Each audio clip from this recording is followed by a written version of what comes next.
Hi, my name is Brandon Lim and I'm a business consultant and the founder of My Urban Creative, a company that helps creative just like you make your creative career a sustainable one.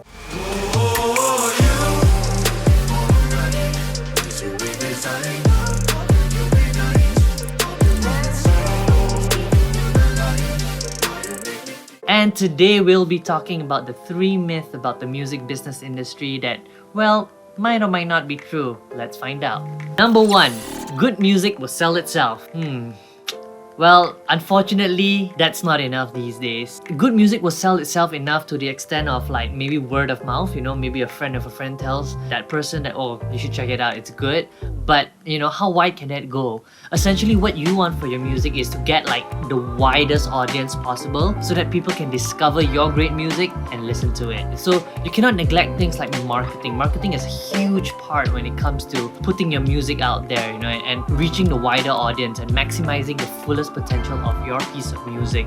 So some marketing tips or marketing tools could be social media, creating a good music video, so that people can share it to others. We can't just look at audio or music as just something you just listen to.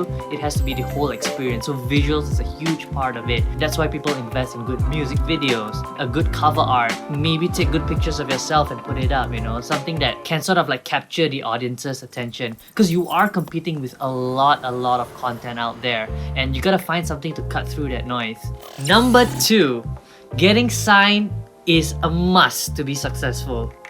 No, it's not a must. I'm sure you know a lot of artists, maybe some even artists that you like, has succeeded doing themselves. No need to get signed. Let's just explore the benefits and the cons of being signed to a label. Having a label is great when you sort of need the funds. You need this like catalyst to kickstart your career and you gotta hit that fast, right? Then a label comes into play because they would have all the back end. They would have their distribution sorted, their marketing team, they have their PR, they can really leverage off their extensive network to really activate your career and like push it way further than doing it independently. But however, the cons of it is if they don't share the same vision as you do, like if you're very strong-headed and you kind of know exactly where you want to be, but the label that you're working with doesn't share that same vision, then it's not gonna work out. So you gotta know yourself, like, is this the kind of deal that you want to get yourself into? I'm not saying that, there's no place for you in a label, but you gotta find for that label that shares the same vision as you do. Alternatively, you can also do it yourself. With the internet age, there's all this information out there. You just gotta go looking for it, like distribution, marketing, PR. Those are things that you can just Google online and hire. Of course, you will make some mistakes, but that's how you find out like whether something's good or not, right? You just gotta try it out first. I guess what I'm trying to say is there's no one road that will lead you to success. There are many ways. It's just which way do you prefer? And number 3, I need a music degree to be successful in the music industry. That is completely false, right? You don't need a degree to be successful.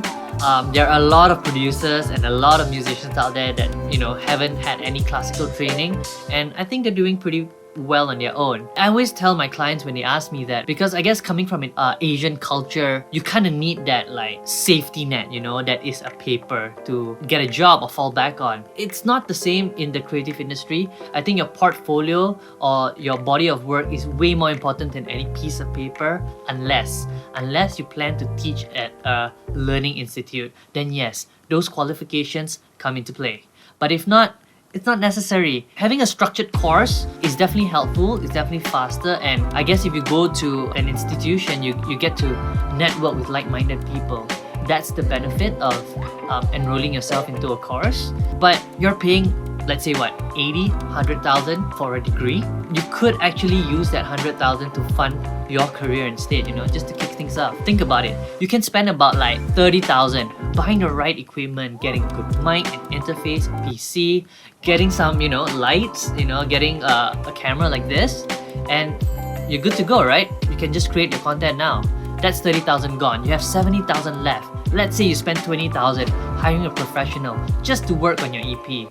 I think 20,000 can get you at least 2 songs, and that's a very healthy amount of budget as well. And then the remaining, you can do whatever you want, you know what I mean? You can shoot a good music video, you can spend 20,000 on a marketing campaign, you know, pay for boosted ads, blah blah blah, the whole 9 yards. So 100,000 is a good amount of money to invest in yourself.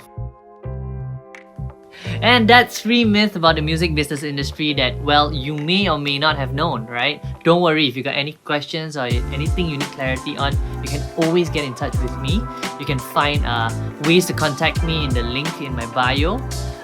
And yeah, that is all for now. Thank you so much, CENDANA, for making this happen. They have been funding this video, and I'll see you next week with more content. See ya!